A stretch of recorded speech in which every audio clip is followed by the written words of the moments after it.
সুজলা সুফলা শস্য শ্যামলা আমাদের এই বাংলাদেশ। তো আজকে প্রতিবারের নাই 2025 সালে আবারও শুরু হলো এবছরের ধান লাগানোর উৎসব। তো আমরা আমাদের ভুঁইটা চষা হয়ে গেছে। চষার দিন আমি আসতে পারি নাই, যার কারণে ভিডিওটা করা হয় নাই। তো আজকে ইনশাল্লাহ আপনাদেরকে সুন্দরভাবে দেখাবো যে বর্তমান আমাদের মাঠের কি পরিবেশ, কতদূর কি হলো। তো আজকে আসার উদ্দেশ্য, আমার ঘাড়ে দেখছেন যে 30 কেজি ওজনের একটা বস্তা আছে, এর ভিতরে সম্পূর্ণ সার। এই সারটাই আমরা আজকে মাঠে ছিটাবো। তো পুরো ভিডিও জুড়ে আপনারা আমাদের সাথে থাকবেন, দেখবেন, এবং অবশ্যই আমার ভিডিওটা আপনারা বেশি বেশি শেয়ার করবেন, কারণ আমি দীর্ঘ অনেক দিন যাবত আপনাদের জন্যই কাজ করছি, আপনাদের জন্যই ভিডিও করতেছি। তো সে আখ ছিল, বিগত ভিডিওতে দেখাইছিলাম আখ ছিল, সে আখ কিন্তু আর নাই, আখ শেষ হয়ে গেছে মাঠে। এই যে আপনাদেরকে দেখাই, এই হচ্ছে সেই আখের জমিটা। এইখানে আখ লাগানো ছিল, এখন ক্লিয়ার। আর এই আমাদের সেই ধানের ভুঁইটা সুন্দর করে চষা হয়েছে। আবু নামান, এই যে এই সারটাই ছিল আমার কাঁধের উপরে। তো এই সারটা আমরা এখন পুরো ভুঁই জোরে ছিটিয়ে দেবো ইনশাআল্লাহ।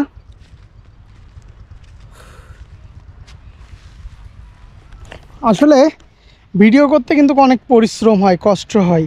তখনই কষ্ট হয় যখন আপনারা ভিডিওটা দেখেন, ইগনোর করেন এবং ঠেলা দিয়ে চলে যায়। আপনারা চিন্তা করেন যে কন্টেন্ট ক্রিয়েটর যারা আছে, এরা কিন্তু ভিডিও তৈরি করতে অনেক পরিশ্রম হয়, প্লাস ভিডিওটা এডিটিং করতে ব্রেনে অনেক প্রেশার থাকে, অনেক চাপ থাকে। প্রত্যেকটা পয়েন্ট টু পয়েন্ট এডিটিংয়ে অনেক সময় লাগে। একটা ভিডিও, যে ভিডিও করে চলে যাচ্ছি না, এরপরে এর এডিটিং মিলাইতে হবে, সাউন্ডগুলো মিলাইতে হবে। তো সব কিছু মিলায়ে তো ভিডিওটা তৈরি হবে। তো এখন যাই হোক, অনেক কথাই বললাম। তো এখন আমরা যথারীতি এই ভুঁইটাতে পুরো ভুঁইটাতে আমি আর আব্বু মিলে এখন সার ছিটাবো। আব্বু কি কি সার এনেছো?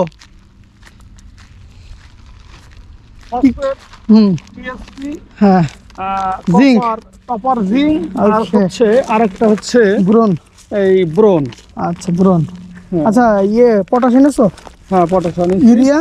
ইউরিয়া আনিনি, এবার দিচ্ছি একটু ব্যতিক্রম। এবার দিচ্ছি তোমার ওই যে কি বলে ওটাকে যেন, ম্যাগনেসিয়াম। না, ম্যাগনেসিয়াম দিচ্ছ ঠিক আছে, কিন্তু ইউরিয়াও দেওয়ার দরকার ছিল। ইউরিয়া এটাই ওরা বললো যে কৃষি অফিসার বলেছে তোমার ম্যাগনেসিয়াম দিলেই হবে। ইউরিয়া কেন দেবো না? ইউরিয়া দিলে তো ধাপিয়ে যায় ছাড় বেশি ধানের। এটা বললো যে এটা দিলে সুন্দর কাদা হবে না। আচ্ছা, এটা ম্যাগনেসিয়ামটা? হ্যাঁ, ম্যাগনেসিয়াম। এটা শিওর ম্যাগনেসিয়াম না অন্য কিছু? হ্যাঁ, একদম কাচের মতো।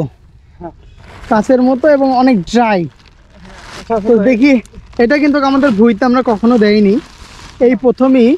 এই ম্যাগনেসিয়াম কত কেজি আনছো? 5 কেজি। 5 কেজি। আমাদের প্রায় এখানে 33 থেকে 35% জমি আছে। তো 35% জমিতে আমরা 5 কেজি ম্যাগনেসিয়াম দেবো। এবার কি ধান লাগাচ্ছি আমরা? লাগাচ্ছি রড মিনিকেট।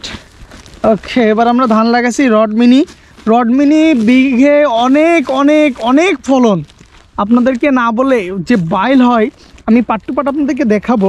তো যে বাইলটা হয় না রড মিনি ধানের, এই বাইলটা প্রায় 1 হাত মতো বাইল হয়। আর এখানে বিঘে প্রতি 30, 35, 40 মন তো নর্মালি হয়। তো আমাদের 33 শতকে কতটুকু ধান হয় সেটা তো আপনাদেরকে অবশ্যই জানাবো। আর পাশাপাশি আমি জানাবো যে আমাদের যেই 51 ধান লাগাইছিলাম, 51 আমাদের ফলন যেন কতটুকু হয়েছে? প্রায় 30 মন, তাই না? প্রায় 30 মন ফলন হয়েছিল 51। তো আমি বলছিলাম যে বাম্পার ফলন হয়, কিন্তু প্রাকৃতিক দুর্যোগের কারণে আমাদের 33% ধানটা পড়ে যায়, বেশ অনেকটা ধান ক্ষতিগ্রস্ত হয়। তারপরেও 30 মন হয়েছে। আর ভালো হইলে আল্লাহ তাআলা তো ইনশাল্লাহ আরও অনেক দিত ধান। তো এখন লাগাইছি রড মিনি। বিঘে প্রতি অনেক অনেক ফসল হয়, 30-35 মন তো হবেই নর্মালি। তো বাকিটা দেখা যাক কি হয়। এই হলো আমাদের ম্যাগনেসিয়াম, আপনারা দেখছেন। এই যে এই ম্যাগনেসিয়ামটা আমরা টুকটাক করে পুরো 33%, 5 কেজি ছিটিয়ে দেবো।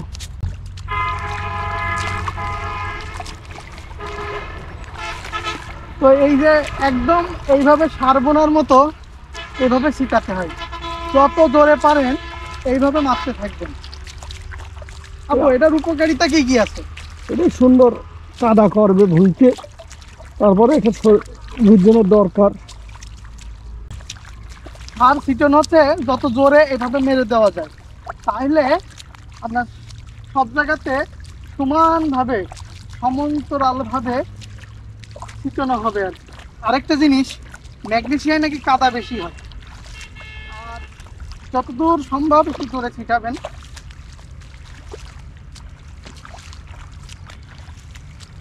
আর এইটা ছিটাচ্ছি এখন, একটা চাষ দেওয়া হয়েছে, না, দুইটা দেওয়া হয়েছে, দুইটা দেওয়া হয়েছে। এই সার দেওয়ার পরে ভুঁইটা পচার জন্য কিছুটা সময় দেওয়া হবে। শুকনো জায়গায় তারপরে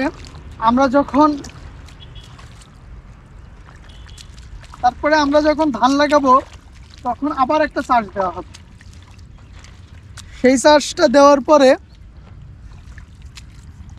পিছিয়ে এবার সরে যাক, এই পিছনের দিক দেওয়া, তো আরেকটা চাষ দেওয়া হবে। দেওয়ার পরে বাসই দিয়ে তখন ধানটা লাগানো হবে।